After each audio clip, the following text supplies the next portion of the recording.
บัดนี้จะมาเว้าว่า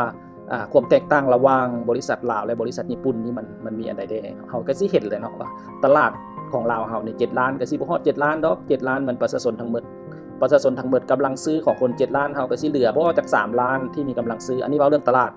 ส่วนญี่ปุ่นนี่เขาเจ้า70ล้า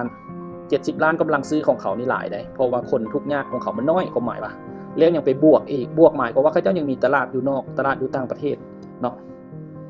ส่งมาเว้าเรื่องการสนับสนุนบริษัท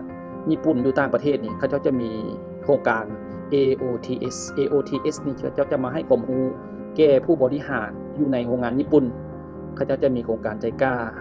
เขาเจ้าจะมีเจโตรนี่ภาระบทบาทคือ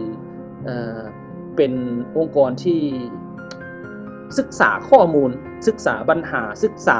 อุณหภูมิการลงทุนอยู่แต่ละประเทศเป็นใดเขาเจ้าจะมีงบประมาณเป็นอย่างเขาเจ้าเฮ็ดได้เพราะบริษัทญี่ปุ่นมีเงินเพราะบริษัทญี่ปุ่นนี่เสียภาษี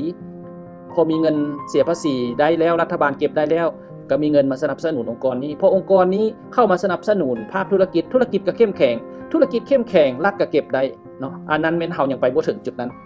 สามารถเว้าถึงวิธีการบริหารเฮาก็โซลาก็เป็นแบบครอบครัว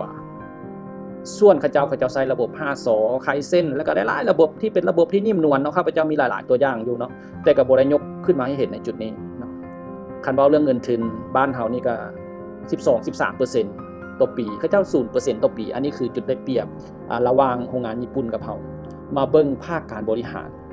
มาเบิ่งการโคดประสานงานโคดการบริหารขวามือนี้จะเป็นญี่ปุ่นนี่เขาเจ้าจะก่อกับสมมุติว่าไดเรคเตอร์นี่เขาจะก่อกับ1 2 3แล้ว1นี่จะมามาก่อกับ 1.1 2มาก่อกับ 2.1 2.2 3มาก่อกับ 3.1 มันจะสร้างการออกไปเป็นขั้นออกไปหมายความว่าไดเรคเตอร์ค่อยก็สร้างแต่3คนนี้สร้าง1 2 3นี้ผู้จัดการนี่มันบ่เมื่อยหลายมีเวลาที่จะไปคิดแนวอื่นมีเวลาที่จะไปเฮ็ดแนวอื่นเนาะมาเบิ่งซ้ายมือบัดนี้มาเบิ่งซ้ายมือของคนลาวเฮานี่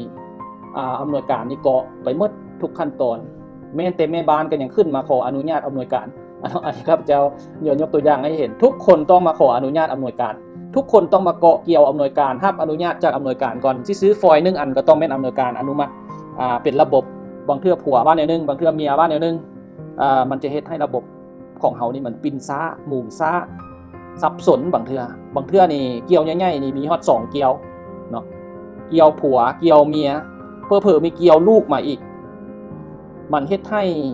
1 2 3 4 5 6 7นี่เคลื่อนยากเคลื่อนไปแล้วกลับคืนก็มีบางเทื่ออันนี้ให้เห็นความแตกต่างเฮาต้องปรับเนาะอันนี้โครงสร้างการจัดตั้งที่เฮ็ดละเอียดว่าจะมีขั้นมีตอนมีความรับผิดชอบของแต่ละภาคส่วนเขาจะมีที่ปรึกษาบัญชีเขาจะมีที่ปรึกษากฎหมายระเบียบการวัฒนธรรม